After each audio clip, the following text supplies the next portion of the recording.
Lemon Amiga presents a Playguide video review.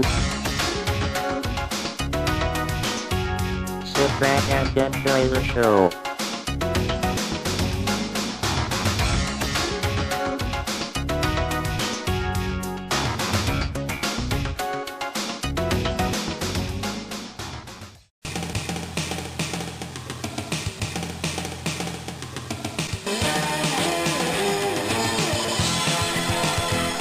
Hey there, welcome to another Lemon Amiga Playguide and review. This time we'll be checking out a racing game, RVF Honda. This was designed and coded by Ed Hickman and published by MicroStyle in 1990.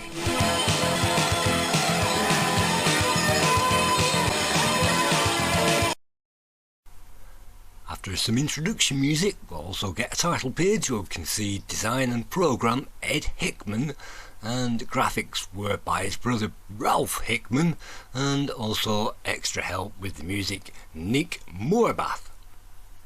Then it will ask us an obligatory question from the manual, which of course everybody's still got the manual after all these years, so you can enter that in at this point, and you can see an authentic Honda clipboard which shows us we can enter the Clubman Championship, that's the easy mode, or if you completed the Clubman like I have, we can move on to the National Championships.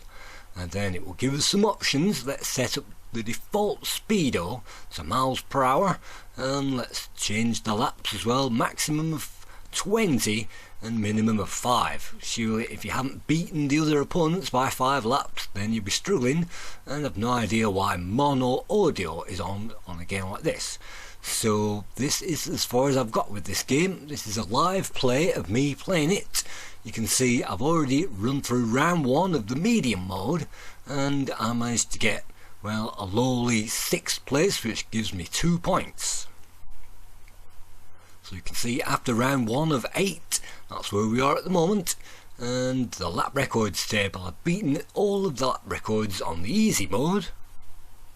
We're now starting the medium mode, which is national courses in the UK, and there is also a hard mode as well, which is world circuits, and you can see Archie McLean holds the world record at Imola. So you can only play the medium mode after you've played the easy mode, and there's no way to skip anything. So here we are in round 2. We can practice this course, or we can dive straight into the race, and I would always recommend practicing each one of these courses before we start to play it, and then you have some idea of where all the corners are, and if you know the territory, hopefully you can win the battle. And in this game, knowing the circuits is definitely 8/10 of what you have to do.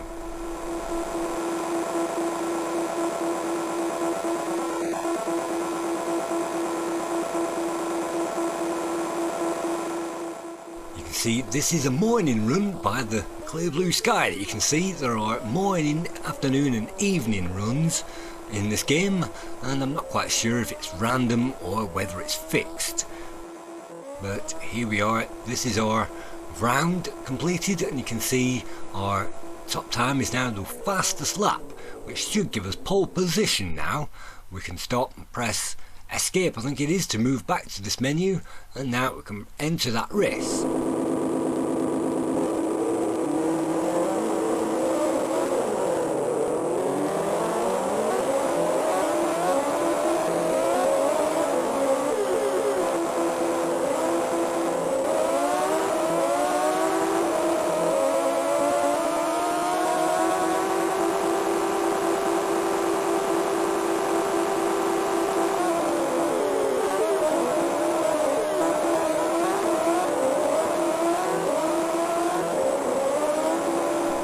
RVF Honda is a vector game where you can see various signposts and trees on the side of the road which are displayed as vectors, and it also overlays some sprites over the top of that as well. So it's the best of all worlds, and that means that the speed of the game is quite nippy. In fact, the speedo goes all the way up there, and definitely in top gear you'll be pushing the bike to its maximum.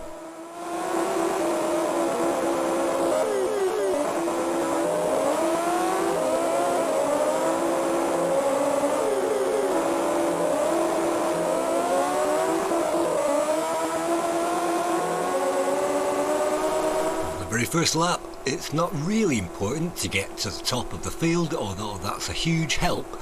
I feel that the best driving games in the world are those that allow you to come all the way back from the back, and it doesn't matter what lap it is, it could be the very final lap.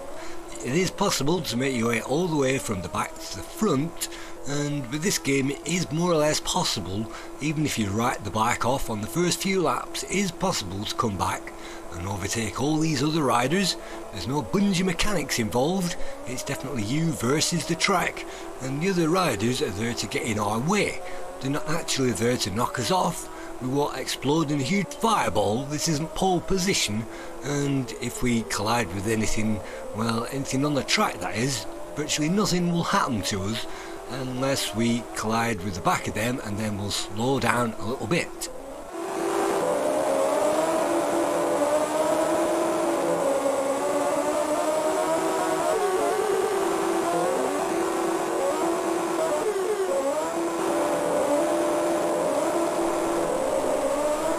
No, the major problem is going off the track, because as soon as you touch that grass, that means that will wipe our top speed all the way down, and that means usually you'll drop at least one place.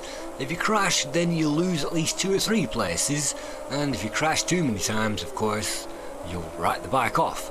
So to keep the bike in one piece, it's best not to crash, and so this is another game where if you are good at it, winners will be rewarded and losers will be penalised, because the bike, as it crashes, will get into a worse and worse condition, and you'll start to lose gears and things like that, which makes it undrivable. So at the moment we are racing around this course. This is the second lap, and we've managed to get around it in a 1:40 time. That's now 1:35, so that's smashed the lap record.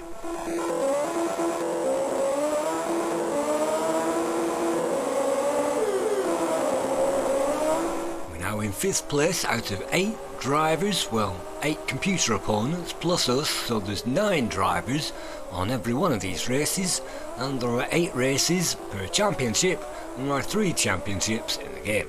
So that means that you have plenty of other drivers on the track. It's not quite as much Lotus, and at least with Super Hang-On you did get various different colours, so with this game you do get various different colours which mark out the other drivers. So we've just made a crash there, we've just gone off and written off our bike, and so let's see if we can recover. We're now obviously at the back of the pack.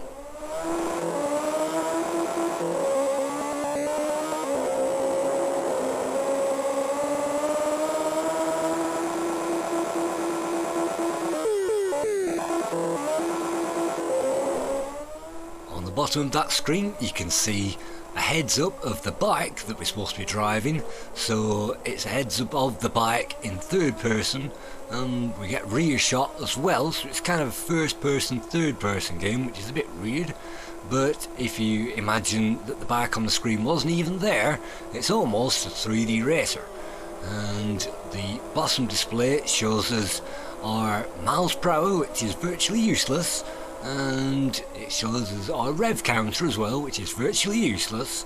It shows us, it looks like, our fuel gauge, which is absolutely useless, and right at the bottom, the smallest gauge of them all is actually the gear counter, which is the most useful counter on the bottom of that screen, and that tells us what gear we're in. Everything else can be done by ear. You can definitely tell when the bike is ready to gear up by the sound that it's making, and when you are heading towards a corner, then you can gear down. So really you don't have to watch any of the things on the bottom of that screen, and like all of the greatest driving games, your action will be packed on the screen, and your eyes will have to zone out on the very top lines of it. Where that bike is at the moment, that's basically where your vision should be, all the way out into the distance, and you should really ignore whatever you're driving around at the moment and concentrate on whatever is on the horizon.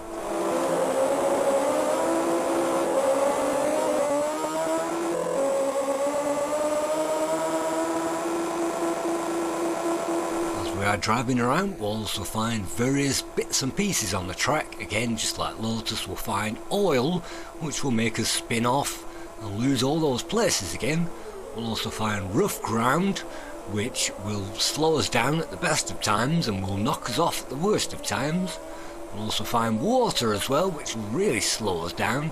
Not that that really slows down the bike in real life, at least that's not another off. And I think if you approach some things too quickly, maybe even some corners too quickly, it might throw the bike off, but usually 9 times out of 10, if you haven't driven over something, it's usually because you've gone off the track. And if you collide with a tree or a pole or anything on these sides of the track, like these signs, that will mean you'll smash straight into it, and that will mean you're going to lose some places. But again, you're not going to lose too many places in this game. It's not a complete write-off, and it is possible to catch up. Unfortunately, on this particular track there is a nasty switchback section, and that always catches me out because you really have to be in either first or second gear for them, and if you're in second gear and if you get that wrong you'll crash out. So I usually take it really easy in first gear, and by practicing these corners it's possible to work out what gear we're supposed to be in at any given time, and that means that if we're in the right gear for the right corner, it's fantastic. And quite a lot of these corners can be driven at top speed, so if we are brave we can plough around most of these tracks, particularly on the easy level, at top speed. And by knowing the track and taking those risks, it should mean that we can get to the head of the pack absolutely no problem, because the other computer drivers don't go to such lengths.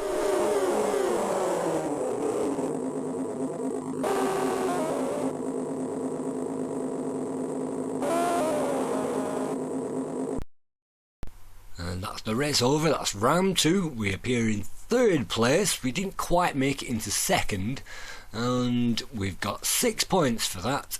And Sarah Harris is running away at the top of the leaderboard, followed by Mark Adamson, Simon Freeman, David O'Leary, and we're all the way down at the bottom. And some of those names will be made up names and some of them will be real. And so this is Knockhill. It's the first time I've ever seen this track. Let's practice it before we get underway, and then by knowing the track hopefully we can get around it. This is the very first time I've seen the medium level of this game, and it's the first time I've seen this track as well.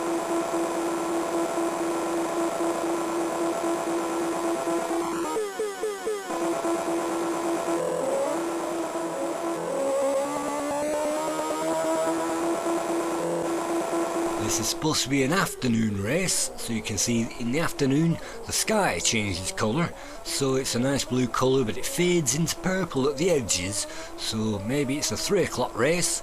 And you can see we've now got the new fastest lap. That tells us that's all we need to do, so let's stop and now let's enter that race.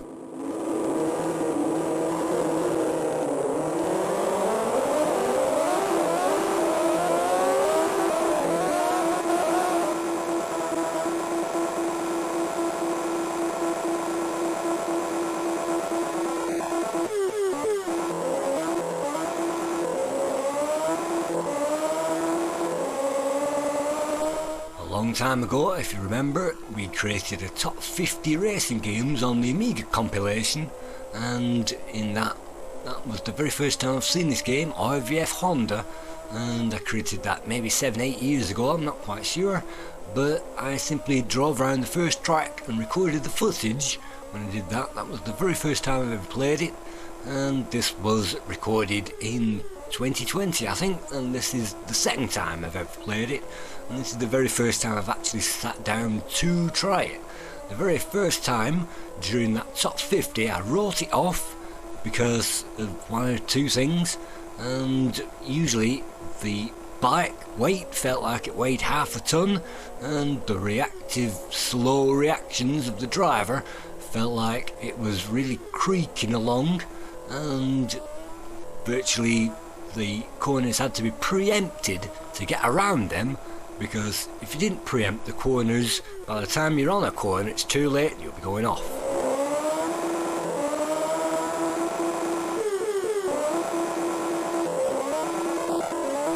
And that's definitely a problem of this game. You have to preempt all of the corners by knowing the track inside out and knowing what gear that we're supposed to be in. And knowing those tricks, we can now use the full width of the track as much as possible, and hopefully after all that we are still in first place, but the other riders, if we make one mistake, can definitely catch us up, and I've definitely known that happen in this game. So let's speed up that footage, and this one, it seems like a very easy track even though this is supposed to be the medium level. So here we are on lap 3, and you can see we're going off at the moment, and at that point you really have to open up your ears and listen out for the other riders behind us, and the ears will tell you what side of the road that they're on, and it will tell us if they're catching us up or not. And that is definitely a highlight of this game, the fact that the other drivers will be droning around in our ears, and you'll have that in your range of hearing all the way through the game.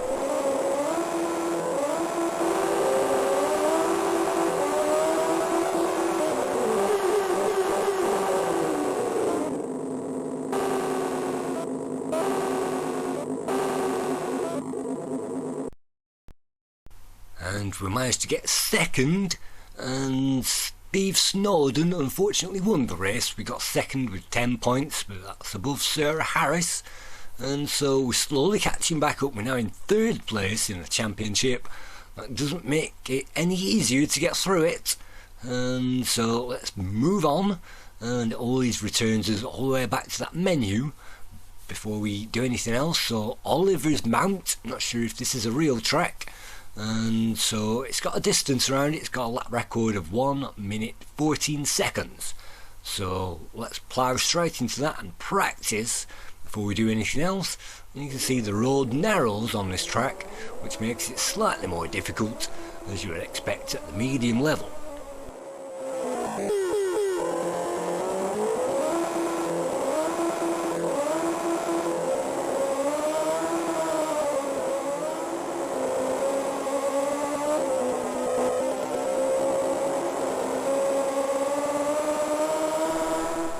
Once the track gets narrower, then it's more difficult to avoid things on the track, and that rough ground you can see, sometimes that'll knock us off. We drove straight over it, and the water as well, so that's the third obstacle in a row that we've driven straight over. If any of those were oil, then we'd be in trouble by now. And it's funny that none of the computer controlled racers ever go out on those obstacles, it's only us. So if the road is packed with computer racers and there's oil in the middle of it, you can guarantee that it's only us that will fumble the ball and crash out as a result. So hopefully now that's another lap record. That's 57 seconds. You can't say further than that. So Oliver's Mount now, let's try that again.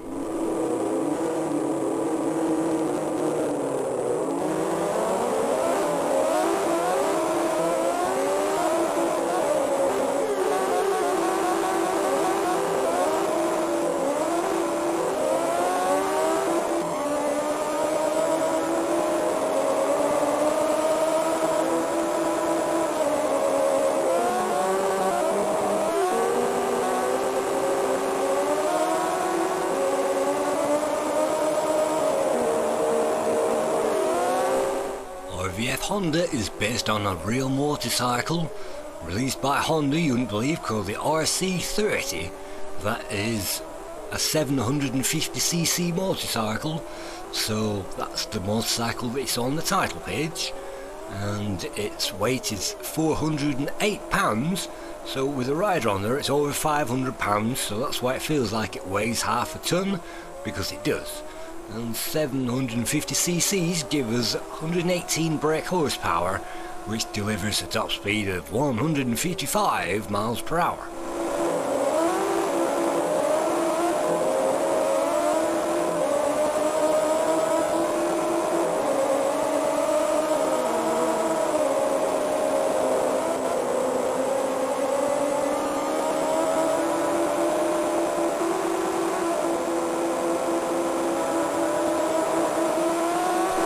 Mode of this game, you will get a number of competitors based on real life people. One of them will be Archer McLean, and Archer is a very easy rider to beat on the easy level, and I almost restarted the game thinking it would be great to drive against Archer McLean, even though he's nothing to do with this game. It's definitely a celebrity name that somebody put there on the drivers list or on the high score table. And I thought it would be fitting, since we're playing Jimmy White's Whirlwind Snooker this season, to put Archer McLean in there. But the easy level is very easy, and I reached the medium level and I thought, well, it's probably better if I play the medium. It's a live play, it's a cold play, it's the first time I've ever seen these tracks, so players can't say that I've warmed up and reached my peak, because sometimes warming up and showing perfect gameplay doesn't do the game much justice. This is me fumbling my way through the game and falling over the other riders, and that's basically the worst thing they can do. If you ride straight up to them, crash into the back, they might knock us off into the scenery. Otherwise, the hit detection box on them is so generous it's almost invisible. You can virtually drive your way through the other riders and ignore them like they don't exist, usually, unless you hit the hitbox which is on the back wheel.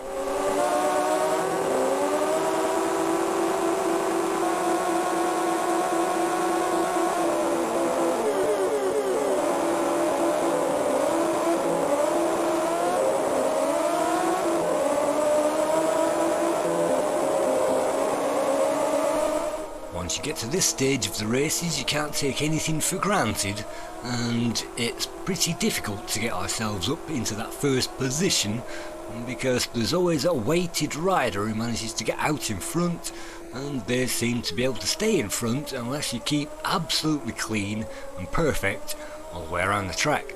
Of course, if you've practiced it to drill out 55-second laps every time, then you should be able to outpace them all, and it shouldn't be long before you catch everybody up. But if you are struggling and you don't know the corners, or you are unlucky enough to fall over one of the random oil patches stuck there in the middle of the road, and those appear when drivers crash into each other, they'll drop oil and water all over the track. So maybe those appear at random, or maybe not. I've never actually seen oil and water appearing, but I have noticed that it does appear gradually as we get through those laps, and once it has appeared it will stay there in that same place if you go over it or not. You think if you go over water it'll get rid of it, but no, and the oil will stay there now for the rest of the race. That incident now on the very last lap has put us on to the back of the pack, and we now have half a lap to catch up.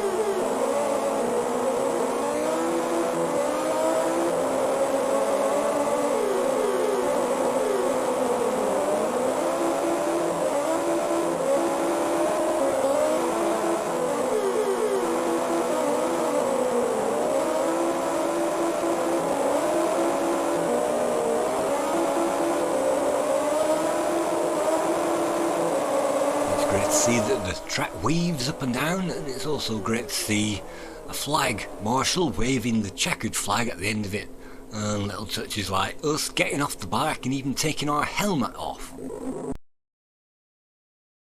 That means that we are in 8th place, and that means we are pointless on that particular run, and that means we're still stuck on the 18 points that we had before, and everybody else is running away with that championship. Let's check out the next round, and it's Donington Park, and I've raced this track already. I've got the lap record already, 1 minute 32.1, so hopefully after a quick lap just to warm up again I should be able to remember this. It's pretty difficult.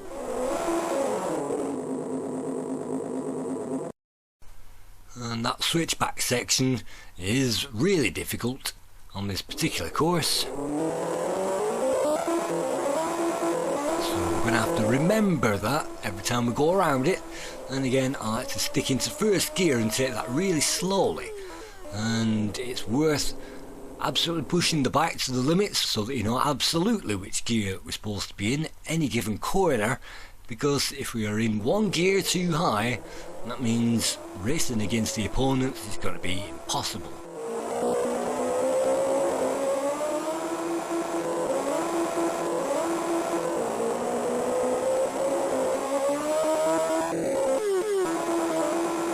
If you make too many crashes, then unfortunately our speedo will break, and then our rev count will break, and then we're going to lose some gears. And when that happens, then, well, you can see we've already lost fourth gear on this particular run, and that just means that it's a lot harder to get around the course.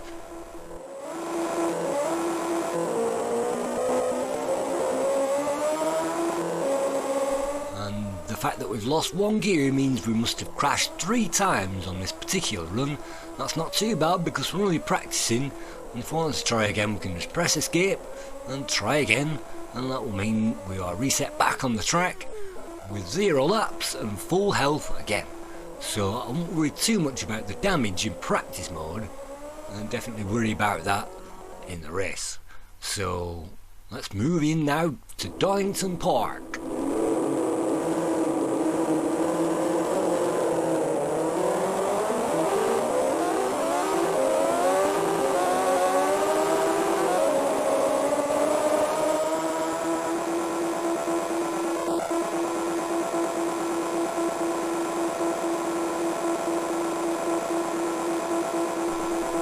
Run this race already, I do have a bit of an advantage over all these other opponents, but on the medium level what you'll find out is they're never that far away, and if you take any corner slowly they will overtake us, and it will be a cat and mouse situation all the way around the lap.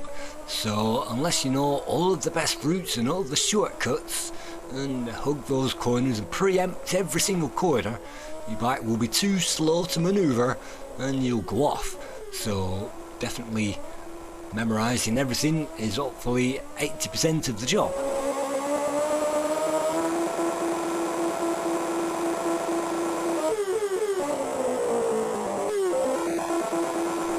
By far the hardest part is the switchback on any of these courses, and that usually means that the opponents catch up, and that's my Achilles heel it looks like in this game.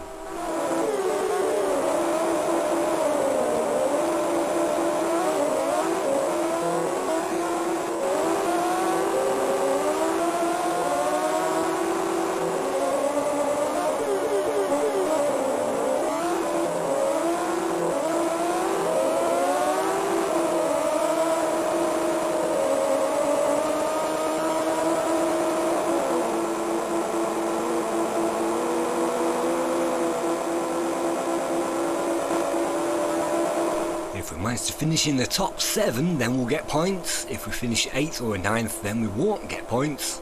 And there are only 8 races per championship, so towards the end you really have to score big to make sure you get through them.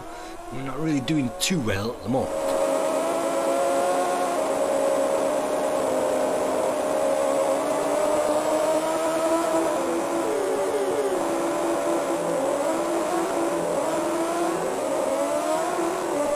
Coder of this game, Ed Hickman, I believe was British, and I think he also helped to design Hot Shot, which was a public domain release, released in 1989, or at least he's got some kind of credit on Hot Shot on Lemon Amiga, and there are no other game credits for Ed Hickman on there, and that's a shame because this guy was amazing and this game's amazing. The graphics were Ralph Hickman, presume his brother, and the music Nick Moorbath, who also created music for Pictionary by the Mark in 1989.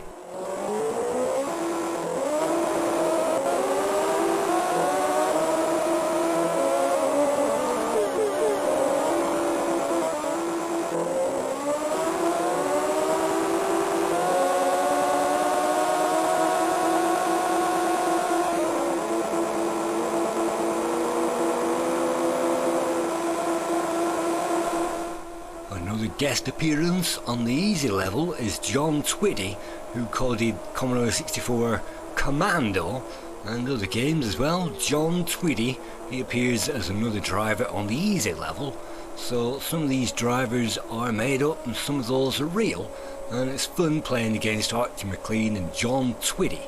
I'm not sure how many of the people on the medium level are real, and I think maybe one or two might be, and maybe one or two aren't. I couldn't find too much information about them online.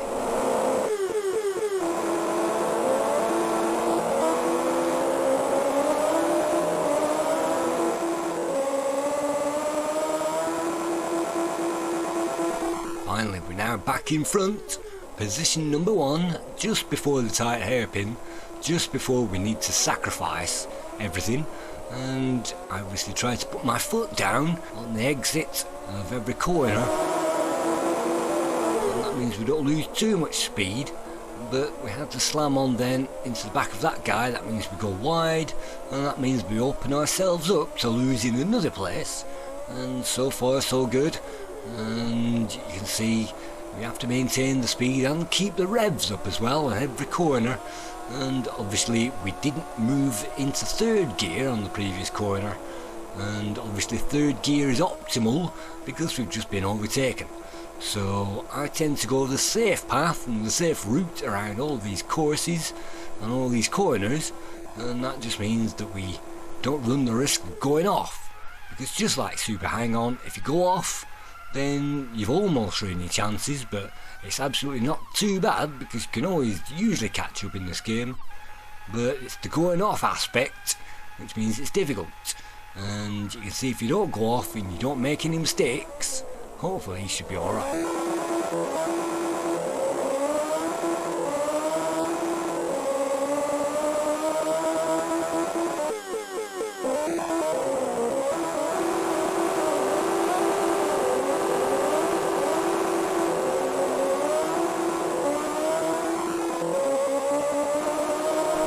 Game reminds me a little bit of Vroom, because Vroom also had those vector-based graphics and some sprites on screen, and some of the commenters about this game said it runs faster than Super Hang-On the Amiga.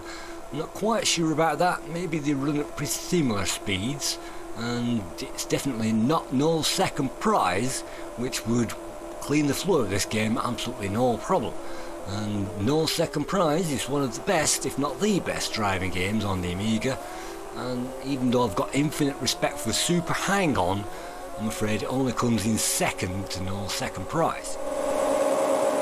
So how would I rate this game? Perhaps in my wildest dreams it might even be the third greatest bike racing game on the Amiga. I'm not quite sure because I haven't played all of them. Some of them are pretty mundane and boring, and some of those are sprite based, some of those are pretty difficult. So there are quite some sprite based games on the Amiga and these 2.5D racers, and some of them are pretty decent, and some of them, like Combo Racer and things like that, are very difficult to pick up, and for me this game was very difficult for me to pick up right at the start of it. Eventually something clicked and I began to enjoy this game, and even though my hands were sweating and maximum concentration trying to drive this vehicle, it's not a pushover, it's certainly not Lotus where you can just watch the car bouncing left and right and you don't follow a racing line like Stunt Car Racer. You have to weave around the traffic and weave around the obstacles as well. That's fourth position, that's 4 vitally needed points. Sarah Harris is still up there, and I believe Sarah Harris became a manager in Psygnosis after this, and she helped with the Wipeout XL game as being the studio manager, if that's the same Sarah Harris. But for now we've got that to deal with as we move on to Alton Park. And for this I'm going to race straight away. I'm not even going to bother practicing it, I'm going to memorise it as we go. So again, it's the first time I've ever seen this, let's see how far we get.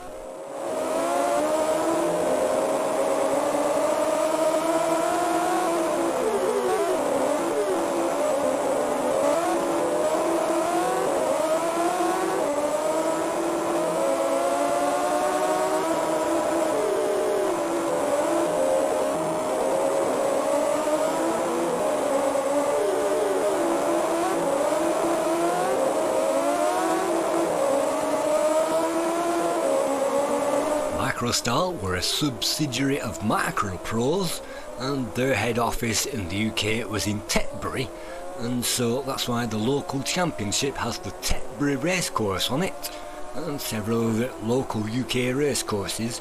So MicroStyle used to be up there, and I think that's why that track was up there. Pretty interesting to know that. And MicroStyle again was a UK based subsidiary of MicroProse, which I think was American. So I think this is a UK game. It's probably NTSC compatible, I'm not quite sure, like most of these games, but apart from that you can see it's smooth and it's fast, and the sound effects are also awesome. It's probably the best bike noise I've ever heard on an Amiga game.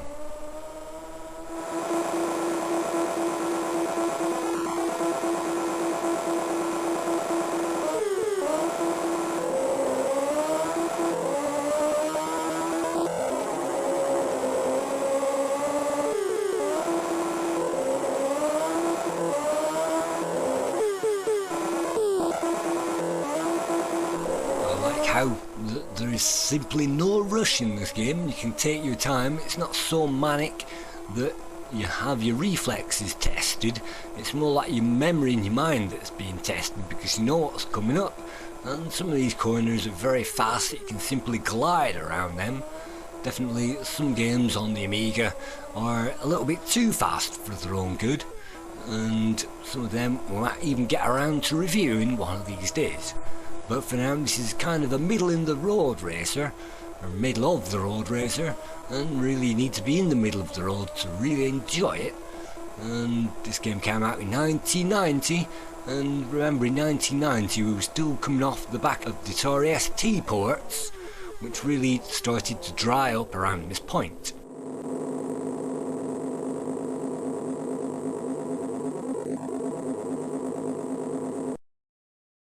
And that's our first win of the championship. That's 15 clear points. That's 5 above Steve Snowden, and poor Sarah only got 4. That means we're now catching up finally. We're still in third place. We're now 1 point behind second. So I'm going to have to pull out all the stops now if I want to win this championship. Let's check it out. We've now got 2 races to go. We're in second. If we win the last 2 races, we're going to do it. And I'm not quite sure of the position you need to be in to qualify for the International Championship, which is the hard mode. So you can see 2 to go now. We've got Silverstone and also Brands Hatch.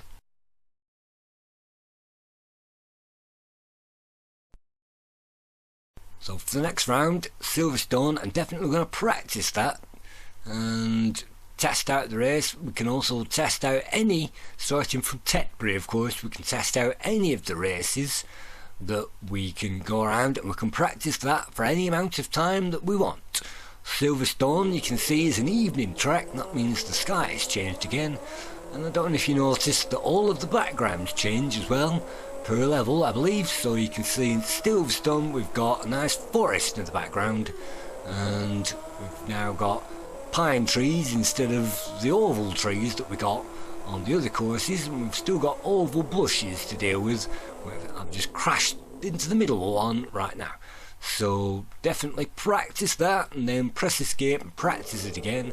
And if you really want to, you can stop in the pits as well. You can see the pit lane. If you stop into the pits at any point, that will repair or damage.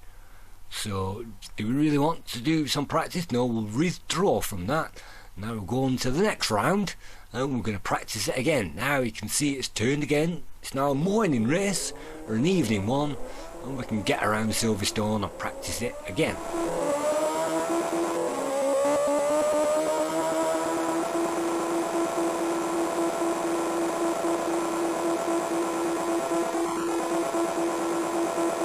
So yes, in 1990 we were still getting Atari ST conversions, and this game was of course also created on the ST, so it was a 16-bit racer. It came out on both of them, and if you have a null modem cable and you have a Spirator ST, you can actually play this on the null modem cable, either Amiga to Amiga, ST to ST, or ST to Amiga. So basically, if you have a 16-bit machine that came out in the came out in 1985, then there's a good chance that 1985 computer will be able to play this 1990 game, and it will be able to link up to another computer which came out in 1985, and you can play 2 players together.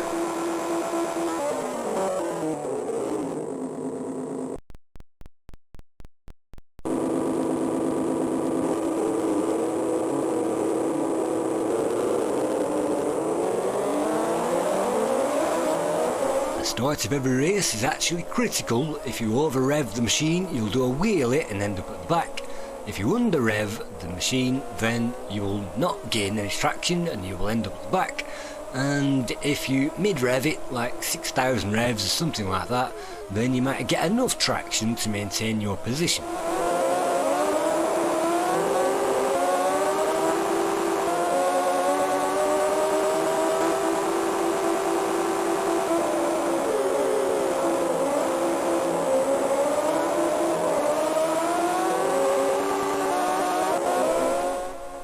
Magazine rating came from Amiga Action, and they rated this 66%, they rated the sound 53%, and the graphics 60%. So they said that the sound was pretty average, middle of the road. I really can't imagine how much better the sound could be, because they've sampled in a real motorbike, but they gave the sound 53, and graphically 60. They said it was not very impressive compared to other racing games, so that's why they gave it 66%.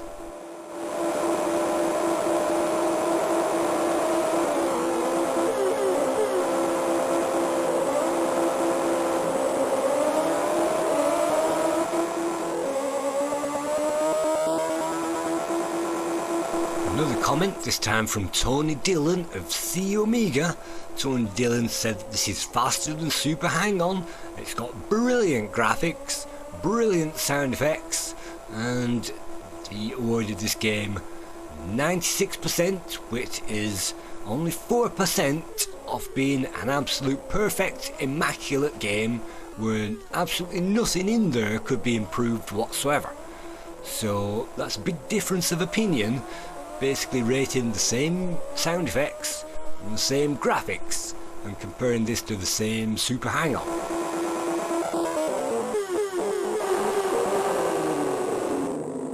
On the Amiga we've just scored another win, which is fantastic, which is precisely what we needed, which means we get a healthy stack of points. Sarah Harris got 0, so that should hopefully mean that we are somewhere hovering around maybe first in the championship now by a mere 4 points, and as long as we outqualify Steve Snowden and beat him on the final track, hopefully we can win this championship. Let's check out the records, and John Steele, and maybe John Jones Steele, that's a reference to, and you can see other names as well. So yeah, fantastic, Archie McLean. So we are now for the final time heading towards now the final track of this season, and once we get through that final track we'll find out whether we qualify or not for the next one. So I've just discovered what it is, and it should be, if we can find it again, having gone all the way through it. I think you can only go through these things in a certain order. So here we are again. Now this is supposed to be Brands Hatch.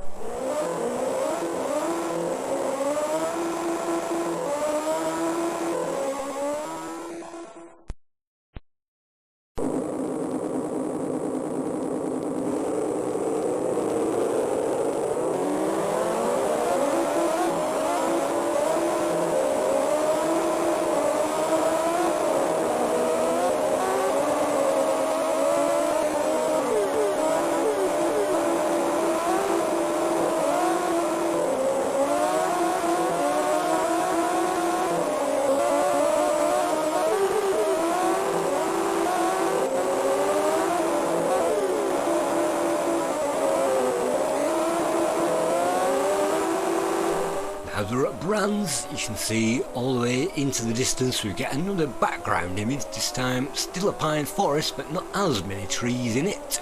We get the same copper gradient sky and the same lines on the side of the track, which means that we're moving through it.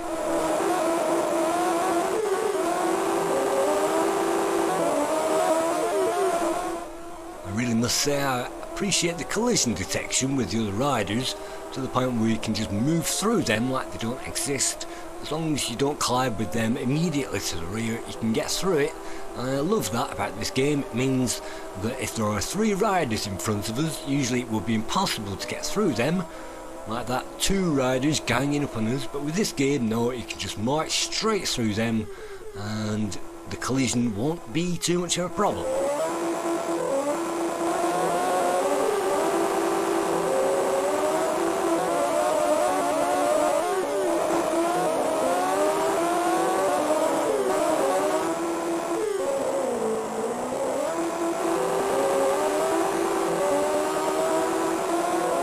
Taking a look at the scores, Amiga Action gave us the low score with 66%, Zap gave it 70%, Lemon Amiga awarded this 74, Amiga Joker gave this 71, the Games Machine gave it 79, Dato gave it 80%, Amiga User International awarded it 81, Zero gave this 81, Amiga Computing gave it 88, and lastly C Amiga gave this 96%.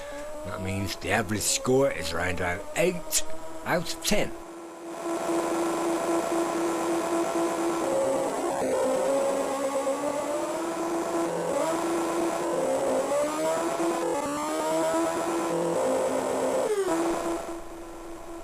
After practicing this game and getting to know it and getting to like it and turning the sound effects down and playing it after midnight and things like that, I did develop a healthy respect for it. I certainly have infinite more respect for it than Red Line or whatever it was called, one of these games, and even the Cycles, which was basically F1 GP or whatever it was. So those games and Combo Racer and things like that. Congratulations, you have succeeded in being promoted to the next level. Your license has been upgraded. So let's view those tables now. We've now got onto the hard level. We've got Salzburgring, it looks like, followed by Imola, Assen, Paul Ricard, Donington, Laguna Seca, Hockenheim, which in 1990 it'll be the long one. So for the final time, let's play another round. And Suzuka is pretty familiar to everybody, so let's compare to Suzuka.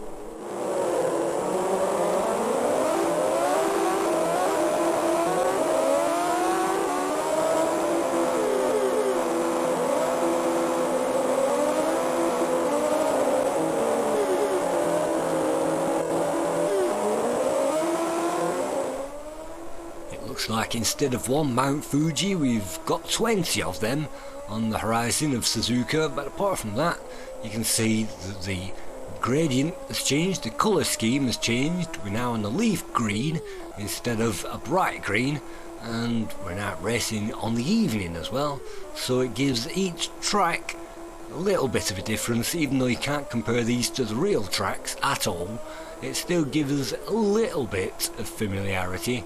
Even though this is Suzuka, we really can't judge what part of the track that we're on, and there's no overpass either.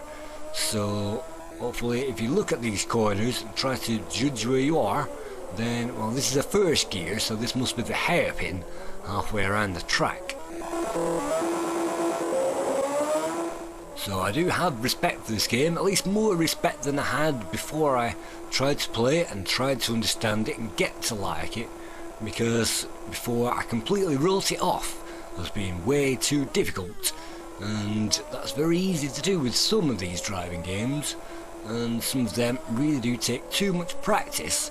With this one, it's basically the practice of manoeuvring half a ton bike around the screen and not expecting it to fly around like super hang-on, and leaning in earlier than the corner. If you're already travelling around the corner like that, then you're going too wide, and on a switch bike, then you're going off anyway. So that's my review of RVF Honda. I give it 2 thumbs up. It's not brilliant. It's probably, in my book, maybe a 7.5 out of 10, and maybe a few grandstands and a few scenery changes would have helped, because this game looks all too familiar from level to level. And before we finish, let's pull into the pits just to see what happens. And it says bike repaired. So, bike repaired, terrific. So that's all you do, and you can even wobble about on the bike as well. So thanks for viewing this guide, and we'll see you again in another one sometime soon.